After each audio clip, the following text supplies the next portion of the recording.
Good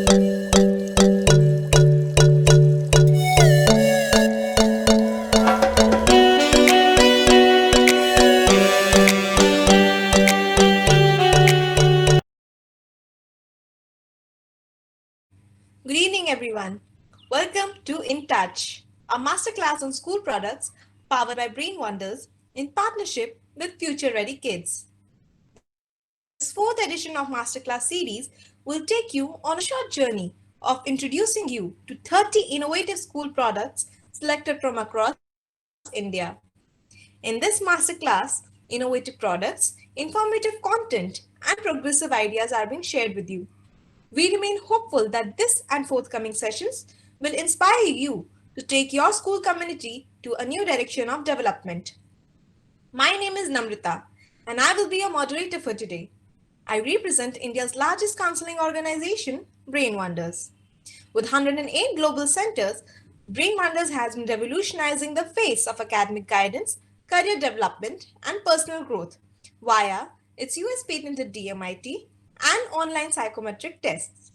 Founded by Mr. Manish Naidu, over the past decade, Brainwonders has been nationally recognized and including recognition for being the most trusted and digitally innovative career counseling company.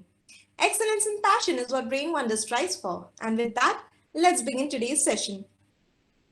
Before I welcome today's speaker, I request all our audience to immerse themselves in the session and hold their questions right after the session. I present you today's speaker, Rohith, who is the CEO of Future Ready Kids.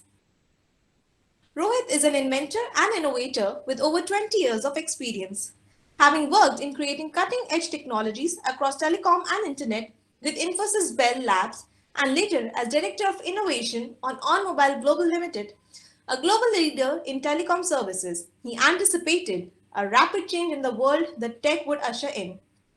As a concerned father of two, with a stint as CEO of ThinkVidya, then a leading portal connecting students and teachers, he started the Future Ready Kids to enable kids to tackle the ever-changing future. Here, using behavioral engineering, kids are habituated into doing by self-learning using principles of constructivism, bricolage, collaboration, and transfer of learning. Students, through smart projects, self-learn day-to-day activities connected to syllabus. Similarly, high school students get bite-sized hands-on experience of current and future careers all connected to syllabus. Participants of these programs have also taken on real-life problems, invented solutions, used design thinking to create products, patented them, and are selling them on Amazon.in. He also runs Peer Mentor, a program for professionals where he incubates startups based on the same principles used by kids. Agriculture, medical devices, automotive, and transportation. Aside, in higher education, RV College of Engineering has signed up as one of their first colleges. Students know that the same principles are being used in the real world, that is, in peer mentor. They also see other kids solving real life problems. This, along with the habituation of doing by self learning, empowers kids. And that is why his session topic today is Education is Useless. Quite interestingly, it's a walkthrough of the history of education and how schools can be a change leaders in ushering a methodology that makes students future ready. Over to you, sir. Hello, everybody, and thanks, Navrata, for the introduction. Um, Thanks for organizing this session. So we'll start off. I would like to start with a question. This is typically how we start the sessions. And my first question is, what is the purpose of education? What is the purpose of K-12? Uh, could anybody type their answers on the chat screen? So as a parent, why do I send my kids to school? That would be another way to look at it. Yeah, Vatsala Singh says to prepare for the future, to produce useful citizens, says Dr. Yogita. I hope others are watching the chat window too. If you look at it, right, there is there's not much we are doing to prepare our kids for the future. And even for useful citizens, right? There's lot many things that could have been taught in school that will actually make them great citizens.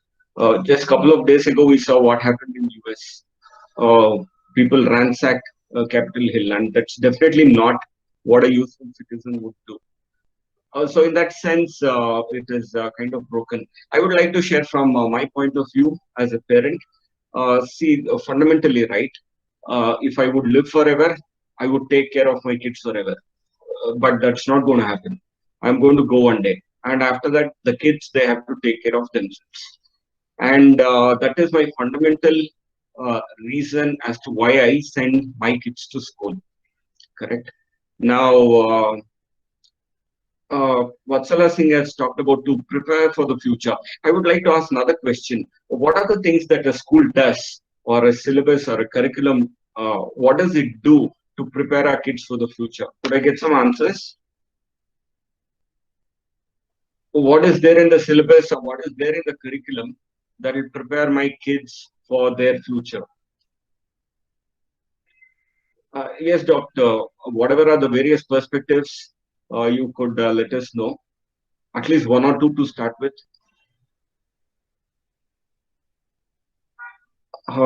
Any more answers? I think if we get some nice creative answers, some insights, I would like to offer 500 rupee Amazon gift vouchers. I'll note down, and this is how we work with the kids too. So there's always Vatsala Singh is talking about a holistic development of overall personalities.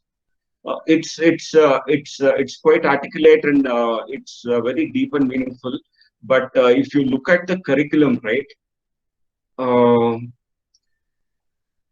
if you look at the curriculum, I think we put all the focus on math and science, and there is not much else that kids get to experience. So overall development is something that we aspire for, but the curriculum doesn't support it. It only supports science, math, and whatever happens there. I would ask another question. You guys, can you come up with reasons on why we give this importance on? Yep, yeah, there are a lot of loopholes, but it can be better. Any thoughts on why this massive focus on math and science? Not that it is uh, so math and science, right? Whatever we learn in school, we cannot apply them in day-to-day lives. It is actually unscientific to use most of what we learn in physics and what we learn in math to apply there. Critical thinking is one of the aspects, but unfortunately, math and science they give you not only math and science. If you take any subject, right, they put you in a box, and you got to think within that box, and you got to use that critical thinking to solve those problems. Uh, I have not seen people applying the critical thinking that they learn in, say, physics or chem or algebra into their daily lives. So I think I'll start off with the presentation. Uh, Time to share my screen.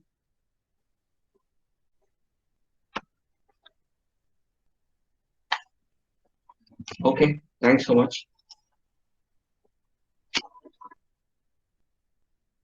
Yeah.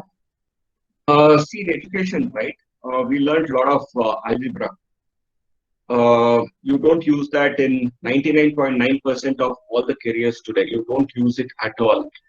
We learned about sodium giving an electron to chlorine, and it becomes salt. You don't use that in your day-to-day life. Light travels in a straight line. In fact, I think in the third or fourth, they teach about decimal division. We don't even use that in our day-to-day life. So most of what we learn in our school days, right, including the English, I think what we need is how to communicate, how to introspect, how to understand the other person, so on and so forth. So even in communication, I think the syllabus and the curriculum, it does a bad job. Pythagoras theorem, you all know. Right now, even Shah Rukh Khan is teaching Pythagoras theorem, but it is nowhere used. 99.99% of the careers, they don't use any of this. and you can't even apply any of these concepts there. So education, it just doesn't help in our day-to-day lives. But we all got educated because we wanted to graduate so that we could all get white-collar jobs, and these jobs meant that we could have a steady salary, and we could have a good life. But right now, that premise is badly broken. So here I have some examples from news clippings. Uh, we know how many graduates and how many MBAs and how many peons, PhDs are applying for peon jobs. So is the case for sweeper jobs. This is where the state is gone. There's also Shravan Kumar. Shravan Kumar was from IIT Mumbai, and he took up a railway job, Group D job, and he said he would rather take that for stability. You can Google about it. Shravan Kumar from IIT Mumbai, and he's taken a Group D job. He has to carry 12 kilos of sack every day and walk miles and miles on the track to check if the track is working. And this is the state right now. There is no job stability. So this premise of study, graduate, get a job, and your life is all set is absolutely broken. And in that context, right, this current education system will not help anyone in getting jobs, most of the stable jobs. Now, future is termed as VUCA. VUCA is a volatile, uncertain, complex, and ambiguous. So right now, today we were seeing, I think the whole COVID is a typical VUCA situation. GST and demonetization was a VUCA situation. How the electric cars are coming and disrupting the whole automotive industry, that's a VUCA situation. Ola's, when they came up, I think the car sales went down. And even today, when we started the session, there was this voice buffering and the calls are getting cut. This is volatile. So there is nothing in our syllabus today that prepares kids on how to handle VUCA. That is volatile, uncertain, complex, and ambiguous. This is not a term that I have created. Worldwide, you can Google about it. What is VUCA? And this is one of the challenges. And this VUCA keeps continuously increasing as we go forward. And so education, there is nothing in our syllabus, there is nothing that we do in our schools that will help kids prepare and tackle VUCA. They have to write VUCA. Okay, we are nowhere there. So if you look at it in a nutshell, it doesn't help in day-to-day lives. You can't use V is equal to U plus 80 to decide on how long it will take for you to go to the school. V is equal to U plus 80 is a physics formula, Newton in mechanics. Jobs, it is insane. Today, even engineers in top schools, they're not getting jobs because of the weight of the graduation certificate. In fact, what is happening is something called as graduation inflation. I know this because 20 years ago when I joined Infosys, my starting pay is very comparable to the starting pay that they're giving now, not even adjusted to the inflation. And there are some top engineering colleges that we work with. And a couple of years ago, a European company would come and take a lot of graduates. A couple of years ago, they said, no more graduates. Now we are taking only masters for the same kind of job and the same pay. And now it has become even worse. The same automaker, they are recruiting engineers not to be designers, but to be mechanics in their service centers. So this is what I call as education inflation. You have to get more and more certificates to get the same pay or a lesser pay. So education and jobs are absolutely, that link is completely broken. There's nothing to talk about future.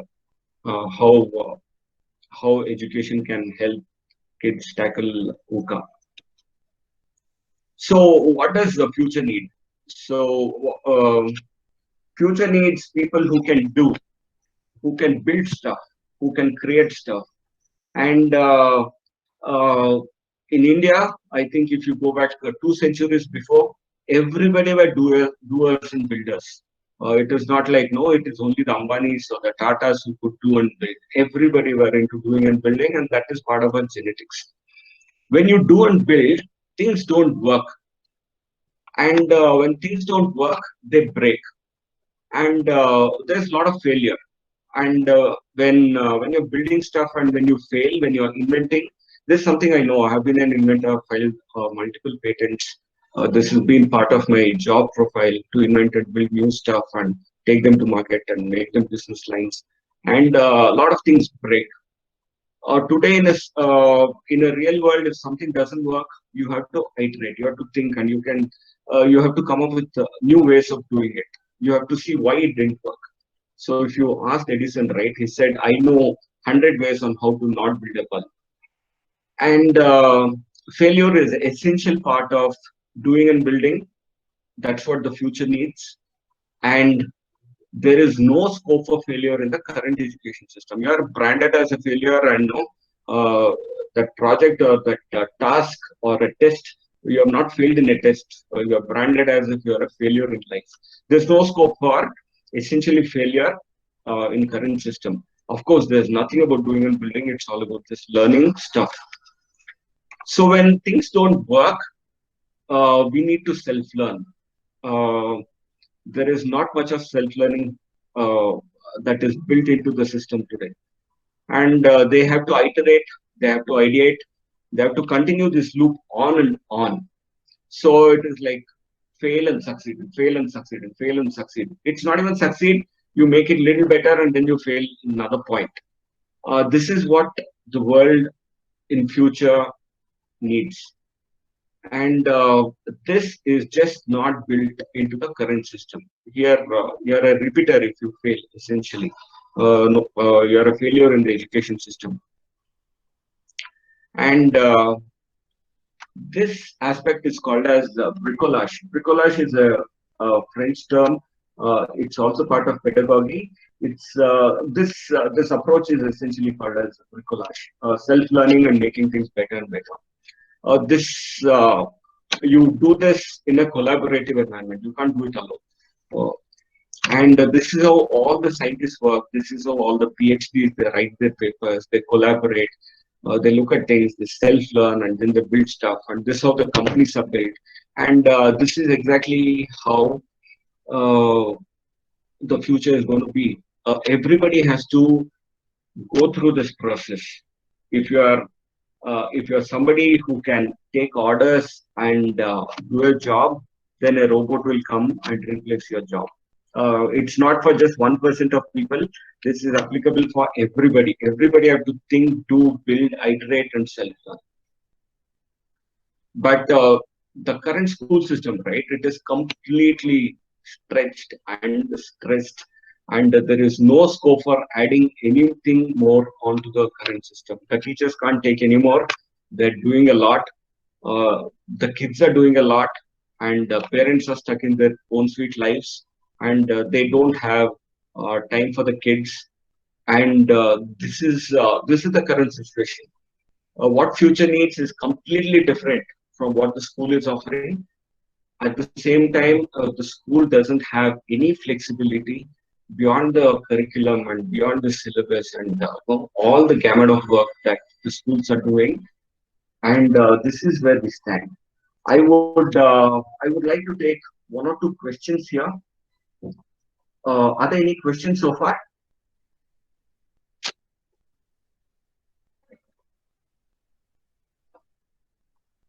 So I see Vatsala Singh talking about, no, the job of educational organization is to cater to the needs of the society.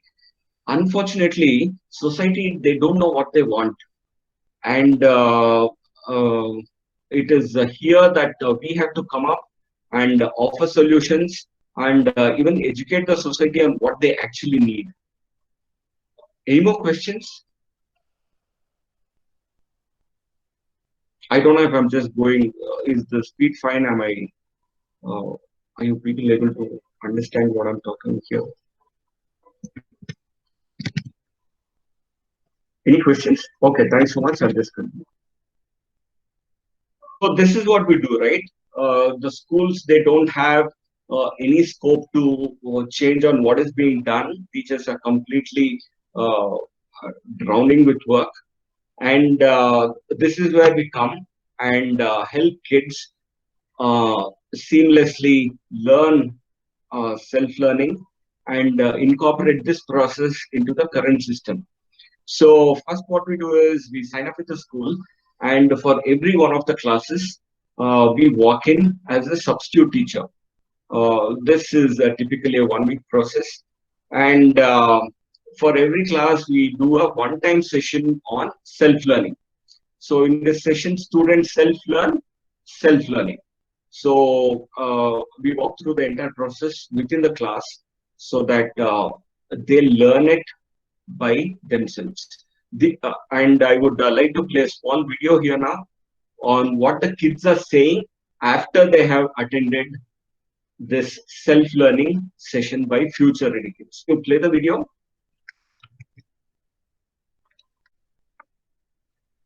Guys, what did we learn in this session? Self-learning. Who taught you self-learning? Okay, you learnt on your own. How many steps are there in self-learning? 3 steps. Okay, do you believe you can, using these 3 steps, self-learn whatever you want to self-learn? Do you actually believe you can self-learn whatever you want to self-learn? I think I'm done. Thank you so much. Yeah. So, after a 40-minute session, we essentially don't teach anything, but we walk them through a process, and then they figure out how they can self-learn and answer any question that pops up to them. So let me go back to the presentation. Yeah. So in our case, there are 3 steps in self-learning, and each of the steps we have kind of codified into mantras. And each of these mantras is got a gesture. There's an action, like a poem, right? Twinkle, twinkle, little star. Even today, we know how to do it. We know the rhythm, we know the rhyme, and we know the actions. So each of the steps has got actions similar to that. And because it's a poem, they learn that step by hearing. And there's also a logo created for each of these steps. So these 3 steps will get registered into their minds. So I would like to ask this question.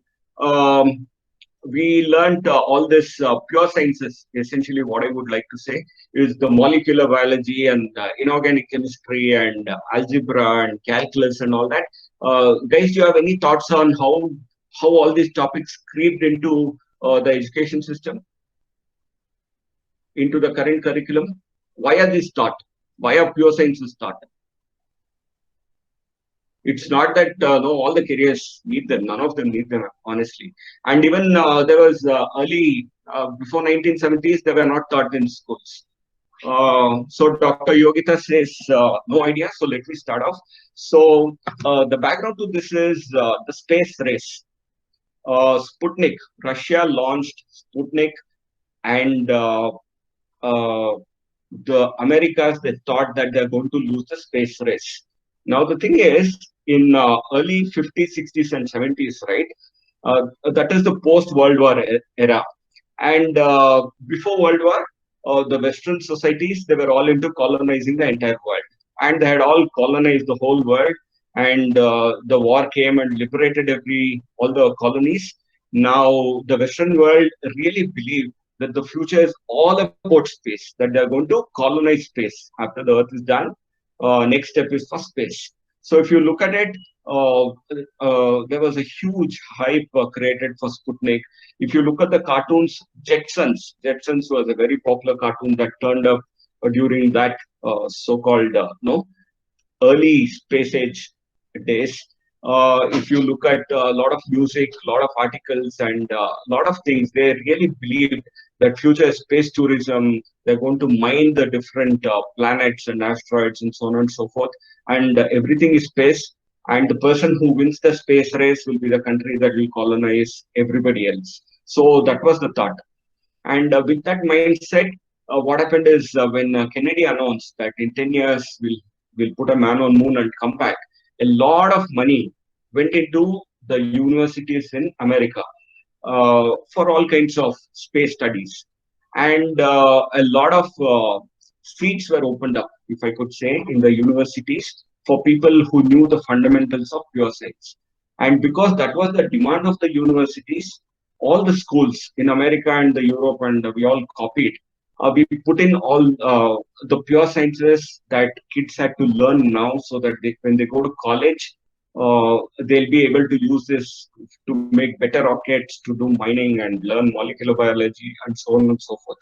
But what happened is we didn't get into space race at all because it is not in human nature to go and to go out. Essentially, we want to live here and we want to be happy. The premise of all humans is just to be happy and feed your kids and give a good future for your kids, and that's where it ends. So all the technology that was built for space, that is including the silicon chips and the internet and everything else, humans put it to the way that they want to put it. That is to connect to people and not to share cat pictures. That is the internet.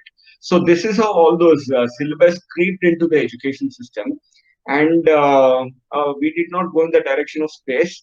And everything that is learned today is kind of absolutely useless. Most of the things that come through in the schools. So even if you look at how history is taught, right? History is taught about who came, who conquered, what is the war. It is kind of, it has still got a that lace of conquering and colonialism, and that's how the history is seen too, at least in the syllabus. Now that is what happened in 1970s. But if we go back to, do you guys know about the genesis of school? How did this kind of the current school system came about? Now we talked about the syllabus. We are going back and talking about the school system itself. Any thoughts on that? So I think you guys will have to look up. It started off during the Industrial Revolution. A lot of industries were put up, but there were no people to come and work in the factories. Okay, so they created another factory to create workers for these factories being set up, and that factory that creates workers for the factories that are being set up is called the school system. So schools and factories are kind of identical. They all have uniforms. There's a morning bell and an evening bell. And there's this assembly line. After third, you go to fourth, and after this topic, you learn that topic. You have to pass this to go forward. Most importantly, in a factory system, right? People shouldn't think; they should manually do. They're trained. It is more about skill and training than about thinking.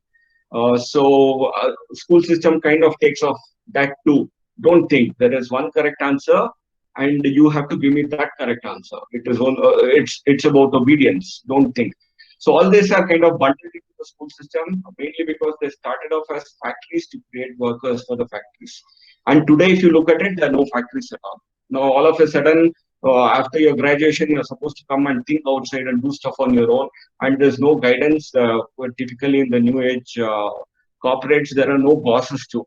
There's nobody to guide you. You have to figure out on your own. So that is another baggage that is there. So these are the things that we have to break up.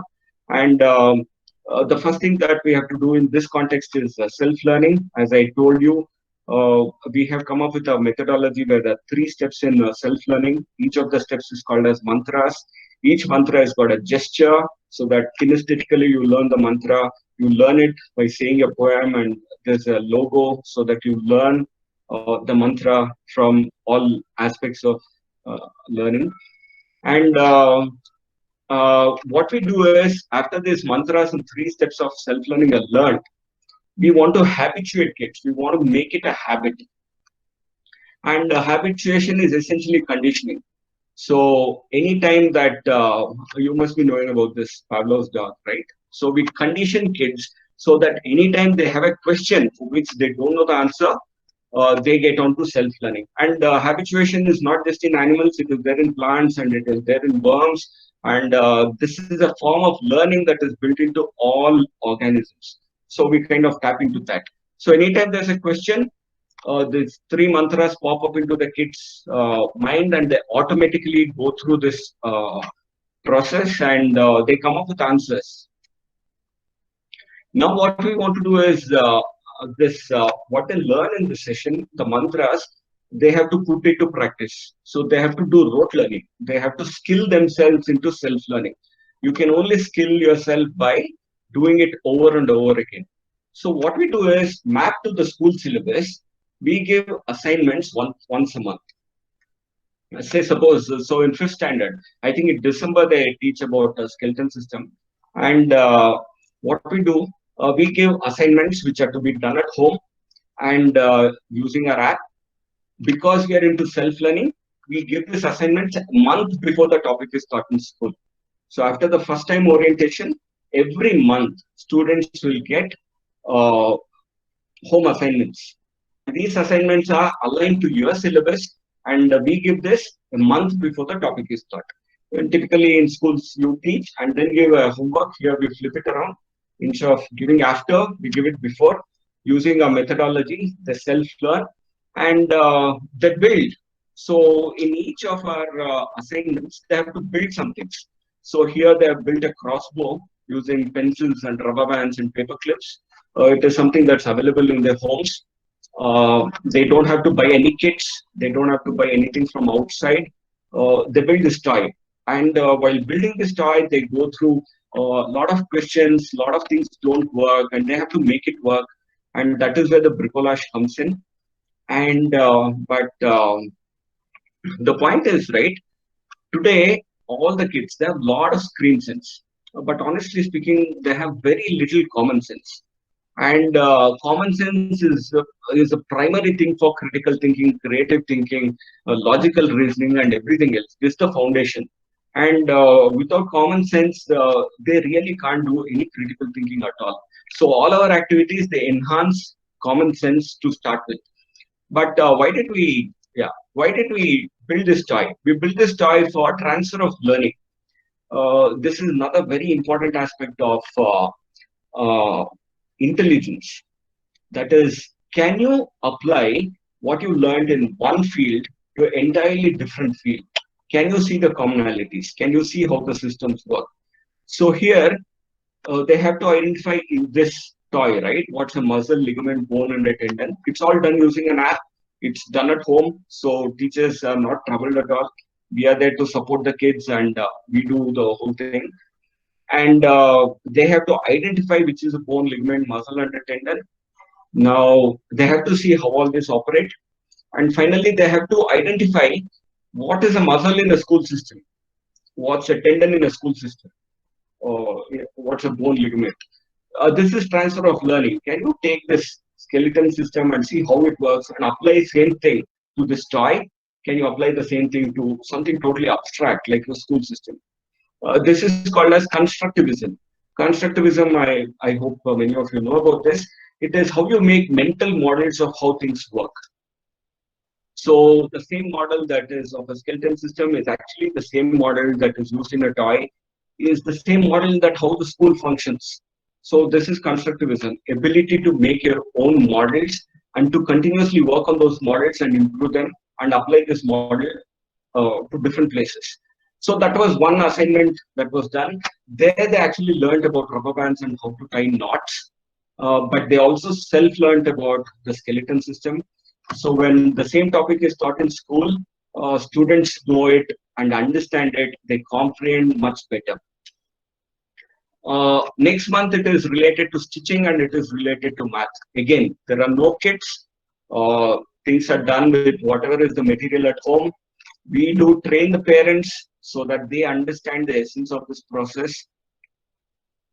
Next month it is cooking and related to EDS, art history and English, astrology and solar system. So what we have done is we have taken all this, lots of topics that are essential for day-to-day life, like photography, responsibility, happiness, lighting and plumbing and cooking, and we have aligned to your existing school syllabus. And all these are given as assignments a month before the same topic is taught in school. And this is how learning was in olden days. Kids would help and understand life. And this is what we are trying to do. And this we call it as a life ready series for 5th, 6th, and 7th. For older kids, similarly, they get hands-on experience of various careers like future of agriculture, human microbiome, product design, behavioral economics, IoT, stand-up comedy. All this are aligned to your existing school syllabus. They will self-learn the syllabus. They'll self-learn this using the activities that we have designed. By doing this month on month, they get habituated into self-learning. We haven't done anything new. So this is again how things were in the olden days. A potter's son would understand about the pottery and the whole sales and marketing and building and what kind of clay, everything by doing hands-on. This hands-on learning, right, that is doing and self-learning is again, it is part of our biology. This is how even the wild animals learn. And this is what we are trying to do for the high school kids, and we call them as the career ready series. Everything is learned hands-on. They self-learn. They understand the careers. So they get a small understanding of what it is so they can make informed choices and decide on what careers they have to take. Instead of, no, I'm not good in math and I'll do something else. And in each of them, a mental model is built. This mental model connects that career to your topic, and this gets the constructivism going. What are the benefits? It makes teachers' life easy. There is no change in timetables or processes, nothing at all. We come in as a substitute teacher once a year per class and skill them and enable them on self-learning. After that, every month, they do these activities at home. Instead of teachers giving the homework and correcting it, we give the homework and we do the correction. So there are no kids, there are zero kids. When students learn on their own, they remember for longer and recall faster. As you could see, it is multidisciplinary, it's got multiple intelligence. All these are various ways to describe life, multidisciplinary and multiple intelligence. What we have done is we have brought life and careers back into the current syllabus. And once kids know that they're self-learning and they're doing stuff on their own, it gives them enormous confidence that you can't beat. So this is what Future Ready Kids is all about. Teachers have to do nothing. Teachers have to do zero. And there are 10 projects, 10 activities, 10 assignments that are given once a month before the topic is taught in school. And this is how Future Ready system works.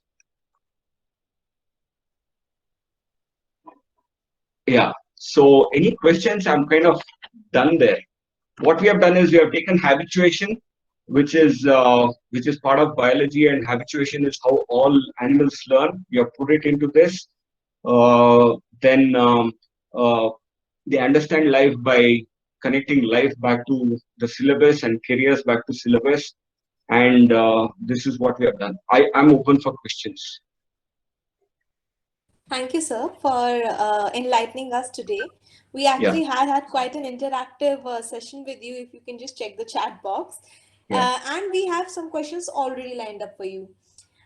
Dr. Yogita Sarwal is asking, can the whole syllabus as prescribed in the school curriculum be covered within the limited session? Yeah. It cannot be. There are a lot of topics which are absolutely not connected to anything in day-to-day life, or they're not connected to anything in the careers. So there are many topics, and we find it quite difficult, and those things cannot be done. However, we can address all kinds of subjects. We have done in English and Kannada and EVS. I showed you. We connected cooking with EVS. We can connect to all syllabus, all subjects, but not to every topic. What we do is, even every topic doing a lot of activities will become a kind of a burden for the kids. We give them one activity or one assignment per month. So there'll be 10 assignments given, including the summer and winter holidays. And these 10 will be connected to 10 topics in your syllabus. And yeah, that's what it is. But it'll be across the subjects. All right. Participants, you can continue posting your questions via the activity section or the chat box.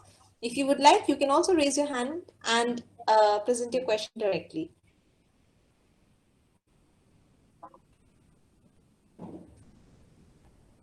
So Digavali Nageswara Rao is asking, what about the parent psychology? Because as per your way of teaching vocational subjects, does everyone submit assignments? Yes, everyone submits assignments. We wouldn't like to call it as vocational subjects. We would like to call it as understanding life. If you want to understand lighting, right?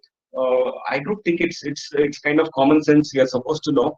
Instead of teaching that light travels in a straight line, there's an activity where they go around the house and measure if the lighting in the TV room is right and how the lighting can be changed in the house.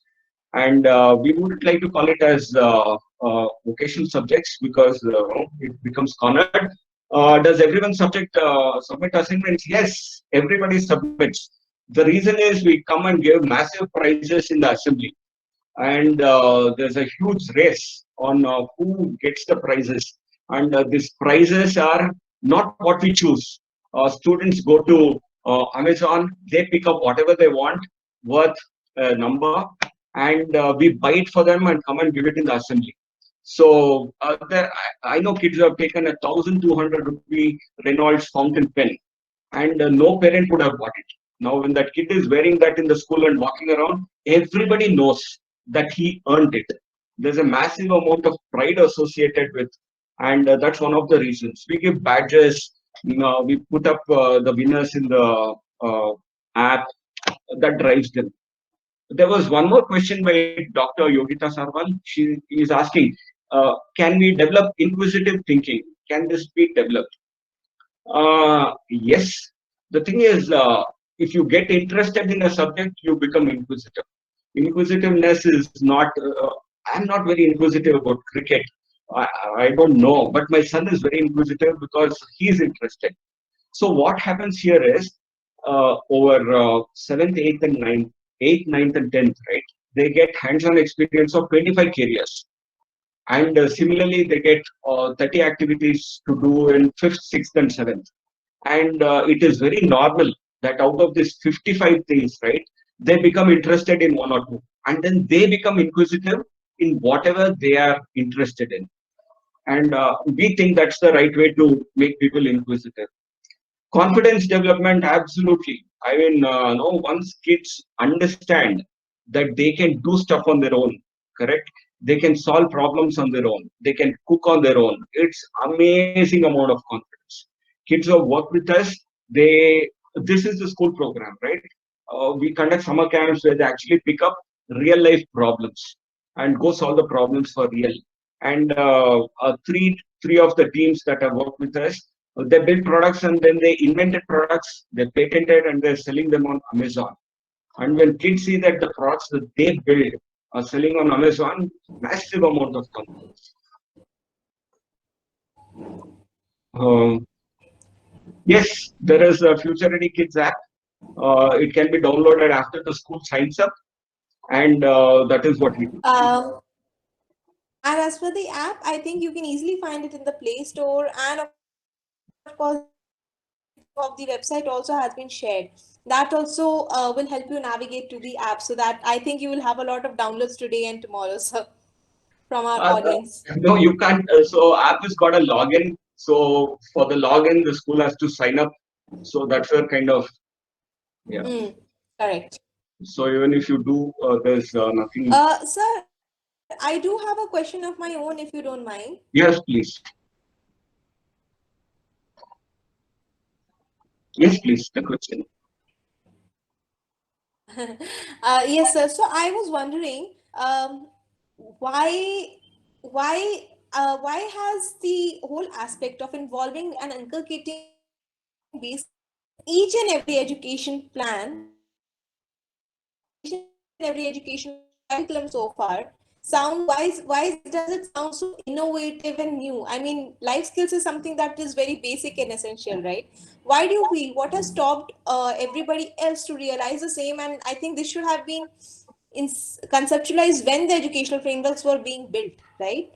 Yeah, you're right. As I What is told you, your right. view on this? In 1800s, they were built to create workers for the factory. when the system was built, everybody had common sense, everybody had life skills. So that need not be taught. If you look at, if you read Exactly. Huckleberry Finn and Tom Sawyer, right? They could grow vegetables, they could build their own raft and go around. But now we don't have common sense. That's a critical thing. What I would like to talk about two things specific here. I wouldn't even call this as life skill.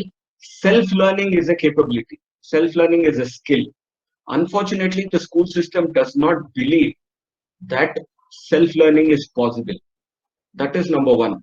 Number two, I would, while keeping self-learning at one part, I talked about VUCA. That is, future is termed as VUCA, volatile, uncertain, complex, and ambiguous. What we are doing is every month, every assignment is a VUCA. Every month, it's a new thing that they don't know what it is about, that they have to self-learn. Every month, it is going to be ambiguous. We have these questions like, can you compare a school system to a skeletal system? That's a very ambiguous question, which is not got right answers. So while we are doing self-learning at one part, we are trying to enable them on VUCA, volatility, ambiguity, complexity, and uncertainty. All these are built into our activities. And I think this is fairly complicated, as in uh, until even 30 years ago, until the internet came in, right? VUCA was not a necessity. It is only now that it's a thing that we are understanding. COVID has kind of driven the point home, saying that no, future is going to be continuously changing, and we got to whatever. So every month it's not an assignment; it's a VUCA that we are giving them.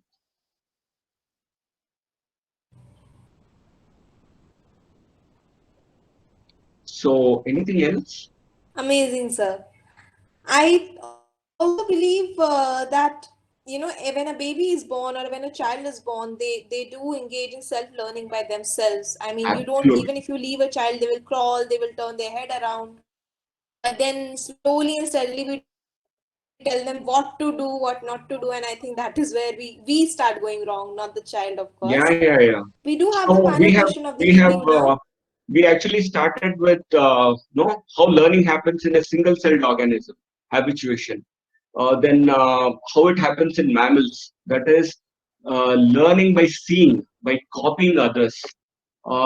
Then during the industrial age, it was pre-industrial age, the agricultural societies. There it is by apprenticeship, by a son helping his father. So that is how we kind of took all these aspects and built it in. So ours is kind of very closely related to the biology actually, on how learning happens. Yeah. Yes, sir. So, Sachin Kumar has asked, in a scenario where parents expect 100% score in academics, how can a school find some time to nurture creativity? No, school can't find time. I think schools are loaded with work. They cannot. So that is where we kind of step in, and we train kids to self-learn and do all this in their home as part of their regular assignments. Instead of doing the normal assignments, we are saying do this assignment.